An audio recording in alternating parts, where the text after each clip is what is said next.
Good morning ছাত্ৰ ছাত্ৰীসকল, কি খবৰ তোমালোকৰ? ভালে আছা?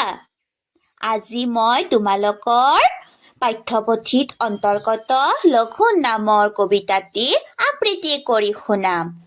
এইটো কবিতাৰ কবি কোন জানা? এইটো কবিতাৰ কবি হৈছে কবি নৱকান্ত বৰুৱা। এতিয়া তোমালোকে শুনিবা, মই কবিতাটি আবৃত্তি কৰি শুনাম।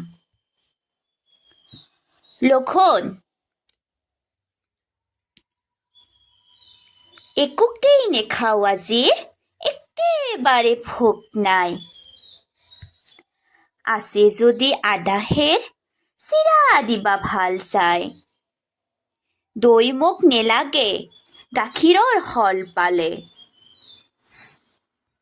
খেজুৰীৰ গুৰ নেকি, ঐ লৈ আহ এইফালে। নাই যদি মালভোগ, জাহাজী কলকে আন। আৰু একো নেলাগে, এই হ'ব জলপান। আজি যদি অহা নাই ভীমসিং পালোৱান, তাৰ বাবে ভাজি থোৱা দুটামান আলু আন।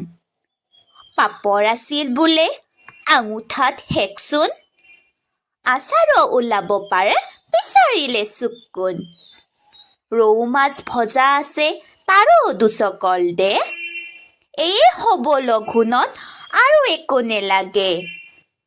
কেনেকুৱা লাগিল মোৰ কবিতাৰ আবৃত্তিটো?